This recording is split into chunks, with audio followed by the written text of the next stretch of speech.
Face à face, le podcast de la Faculté des sciences sociales de l'Université de Liège. Plateforme de mise en relation entre avocats et clients, base de données et de décisions de tribunaux, ventes immobilières en ligne, outils de gestion de dossiers, le monde du droit et de la justice est en pleine transformation numérique. Je suis Séverine Marron et dans Face à Face, on explore aujourd'hui ce que cette révolution technologique change vraiment pour les professionnels du droit, pour les institutions judiciaires et pour nous, citoyens. Pour en parler, j'accueille Lisa Pelser et Christophe Dubois, auteurs de l'ouvrage Transformer le droit et la justice belge par le numérique. Après des transformations organisationnelles, managériales, on voit arriver la numérisation. Donc ça, c'était déjà les premiers ordinateurs, etc. Bon, ça, c'est tout comme dans le secteur privé, en fait. La numérisation, elle tente de répondre à des critiques qui ont été faites au monde judiciaire de manière générale, qui étaient les retards, la lenteur, le manque de transparence de la justice de manière générale. On le voit, c'est un mouvement global, une numérisation qui avance pour moderniser la justice et répondre à des critiques anciennes. Mais derrière cette dynamique, il y a des enjeux sensibles, spécifiques à ce secteur. Partout, on va avoir une évolution des pratiques, une évolution des connaissances, donc une évolution des formes d'emploi, y compris des formes de savoir et de régulation professionnelle ou organisationnelle. On le verra un peu partout. Mais en même temps, il y a quelque chose de très spécifique au droit, c'est que et surtout à la justice, c'est que la dépendance de la justice, ici, elle est menacée. Et c'est une valeur essentielle pour l'institution judiciaire, même pour nos démocraties.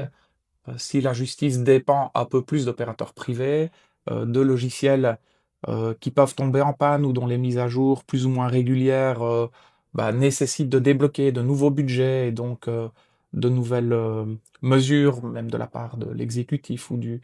Donc ça veut dire que la dépendance de la justice, elle est quand même menacée, et ça, on va le retrouver aussi certainement dans d'autres milieux, mais peut-être que ça menace un peu moins nos démocraties. Aujourd'hui, quand on parle d'évolution des technologies et des pratiques professionnelles, un sujet s'invite inévitablement, celui de l'intelligence artificielle.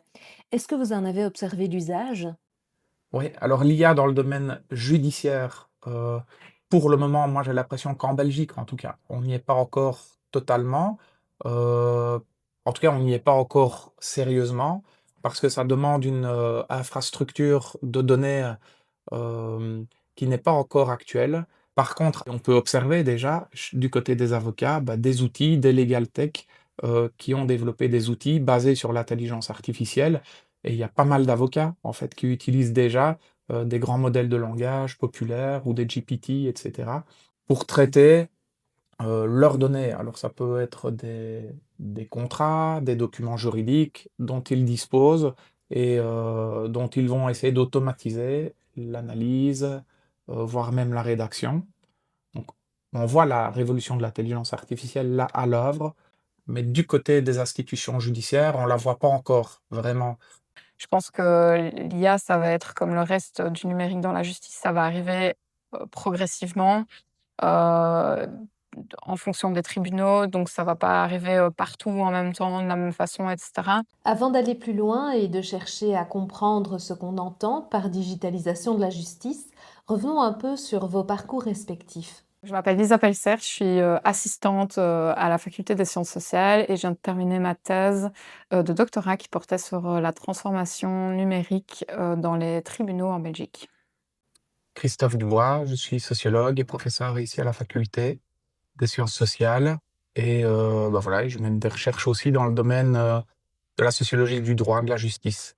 Qu'est-ce qui vous a amené à explorer ce domaine ? Et on a une tradition assez longue de recherche dans le domaine de la justice au sein du CRIS, donc le Centre de recherche d'intervention sociologique, qui remonte au début des années 2000, enfin déjà à la fin des années 90. On a étudié successivement l'impact de la marche blanche après l'affaire Dutroux, et puis là, toutes les réformes qui ont suivi, notamment les réformes liées à la managérialisation, l'introduction du nouveau management public dans les tribunaux. Et puis, voilà, et ces dernières années, le chantier de modernisation qui succédait à la managérialisation ou qui le prolongeait, c'était la numérisation des cours et des tribunaux. Et donc on a choisi de s'intéresser à cet objet-là, tout en regardant aussi comment la numérisation impactait, les professions juridiques, d'avocats, de notaires, d'éditeurs juridiques. La numérisation du droit et de la justice ne date pas d'hier. Le processus a démarré il y a un peu plus de 25 ans. Est-ce qu'on peut dire qu'aujourd'hui, on est à la pointe? Disons que c'est pas un changement drastique, c'est un changement qui doit se faire au fur et à mesure. Il y a des injonctions européennes, et puis après, comment est-ce qu'on les traduit au niveau fédéral, enfin au niveau belge, et puis comment est-ce que les communautés s'en saisissent, comment est-ce que c'est négocié, et puis après, comment est-ce que les tribunaux s'en saisissent en tant que tels. Donc en fait, c'est un processus long. En tout cas, si on regarde les classements européens, qui sont, proposés par certaines instances d'observation, on n'est pas à la pointe. En termes de résultats, d'efficacité, d'efficience, on a déboursé beaucoup d'argent pour numériser les tribunaux et les résultats sont pas, à la hauteur des attentes. Mais on a une particularité, c'est qu'on a plusieurs stratégies de modernisation. Il y en a des stratégies plutôt très centralisées avec, un gros dispositif qui est censé centraliser toutes les données de tous les tribunaux. Voilà, ça coûte très cher et ça marche pas forcément bien. Une deuxième stratégie qui est plutôt, heu, interne. Par exemple, au Conseil d'État, on a vu que, bah, voilà, il y avait des outils plutôt en open source qui avaient été utilisés par des documentalistes pour, de manière interne, centraliser les données et les rendre disponibles, à tous les utilisateurs à l'extérieur. Et puis, il y a aussi une troisième forme de stratégie qui essaye de mobiliser le soutien des ordres, les ordres, francophones et néerlandophones, des barreaux. Et là, bah, voilà, on a encore une autre stratégie qui semble quand même se traduire par des résultats qui sont assez plutôt bons, mais confinés dans 2 types de juridictions, au commerce, au tribunal de l'entreprise et au tribunal, du travail. Donc on a 3 formes de stratégie là, qui sont quand même intéressantes, et qu'on retrouve pas forcément dans tous les pays. Et puis il y a encore une quatrième stratégie qui est celle des professions elles-mêmes. Donc l'ordre des notaires, par exemple, bah, une stratégie très unifiée et très, heu, corporatiste avec, la fédération des notaires qui a entrepris de digitaliser la plateforme qui permet de faire des ventes, de biens immobiliers. Et puis, voilà, dans l'avocature, là, on remarque, qu'il y a pas mal d'avocats, entrepreneurs plutôt jeunes qui vont hybrider leur savoir, technique et juridique pour proposer de nouveaux services. C'est ce qu'on appelle les legal tech. Et voilà, et on remarque ça dans d'autres secteurs. Dans les assurances, il y a des assurtech, donc c'est des entreprises, enfin des assureurs qui proposent d'hybrider la technologie avec une nouvelle manière de vendre les services assurantiels. Dans la finance, on voit les fintech. Voilà, dans le monde médical, on voit les medtech, et donc on voit un peu partout cette hybridation de ouais, d'algorithmes, de plateformes, de nouveaux services, une nouvelle manière de rendre et d'offrir des services professionnels. Dans votre ouvrage, la dimension commerciale du droit ressort. Pouvez-vous expliquer ce lien entre justice, numérique et marché? Vous parlez de managérialisation. De quoi s'agit-il? En fait, c'est l'introduction de mécanismes du secteur privé qu'on introduit dans le secteur public, et donc du coup, on va avoir la rationalisation, par exemple, la standardisation, et en fait, l'idée, c'est vraiment de réduire les coûts au maximum, et du coup, ça nécessite aussi certains outils, certains instruments pour, appliquer cette managérialisation, et du coup, bah, la numérisation est un de ces outils-là qui va du coup aider à, ce que les dossiers, bah, soient traités plus rapidement, par exemple, à moindre coût, et cetera. Et en même temps, dans les professions, ben, on a aussi la même assistance quand même sur la rentabilité, puisque les avocats, les notaires, on pourrait penser aux huissiers de justice aussi, ce sont des entrepreneurs, et voilà, ils doivent faire tourner leur cabinet, leur étude, ils doivent rester rentables, et les outils numériques sont un moyen d'accroître la rentabilité, la rapidité du travail, de la communication avec les clients ou avec les collègues ou avec les confrères. Et donc assez rapidement, tout ce qui est informatique ou numérique devient un moyen d'être plus rentable, plus efficace, plus efficient. Et certains notaires ou certains avocats ont vu là aussi une nouvelle matière dans laquelle se spécialiser. développer leurs compétences et développer aussi leur motivation à être des entrepreneurs actifs, créatifs, innovants, jusqu'à créer Bidit, donc la plateforme qui permet au notaire de retrouver sa place sur le marché des biens immobiliers, là où les agents immobiliers avaient pris beaucoup de place, et étaient, voilà, très autonomes. Grâce à Bidit, les notaires reprennent pied sur ce marché de la vente, des biens immobiliers, ils retrouvent un peu pignon sur rue dans le domaine.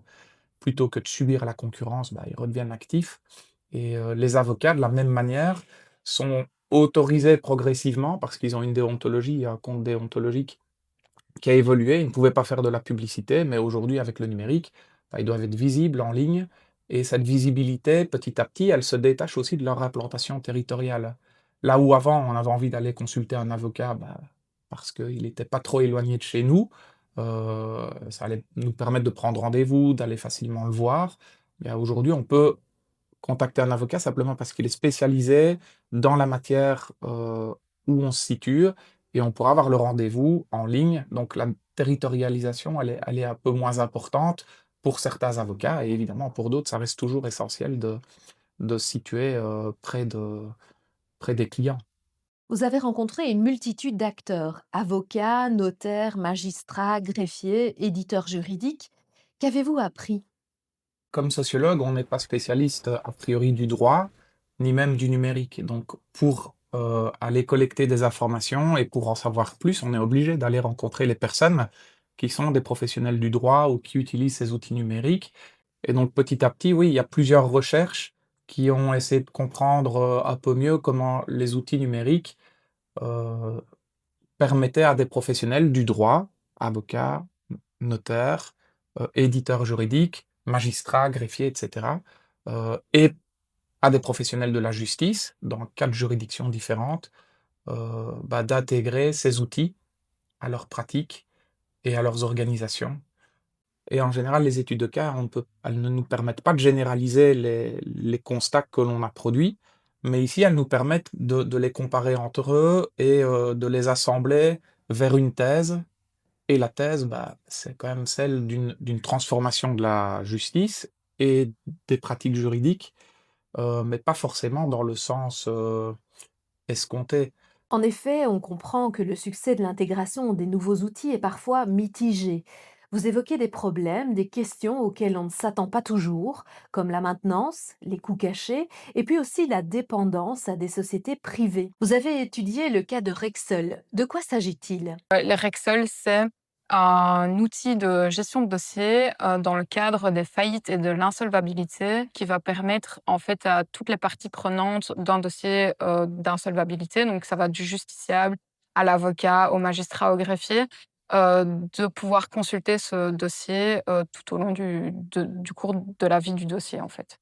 C'est, l'ordre des barreaux francophones et néerlandophones qui, en fait, ont obtenu, le développement de Rexel et qui ont fait un partenariat avec, une société privée, de développement pour développer Rexel et la maintenance de Rexel. Ça pose tout un tas d'autres questions et d'autres enjeux, au-delà de est-ce que c'est un outil qui, en fait, peut être, dit réussi ou pas réussi? Ça soulève, plein d'autres choses et notamment, la maintenance qui est un coût qui est quand même souvent, hem, pas pris en compte ou trop peu pris en compte parce que, une fois que l'outil est lancé et une fois qu'il est là, et que tout le monde doit l'utiliser, il faut aussi, penser à comment est-ce qu'on va le maintenir, comment est-ce qu'on va le faire évoluer et c'est un outil qui doit être continu, en fait. C'est pas un outil qui est statique et qui s'arrête, une fois qu'il est développé. Il faut le maintenir, constamment, ouais. Et ces outils, en fait, ce sont aussi des constructions qui dépendent de briques. Alors, c'est des briques logicielles, parfois, il y a des mises à jour des logiciels. Ça, on ne peut pas les anticiper, ni même les budgétiser, ni même les planifier.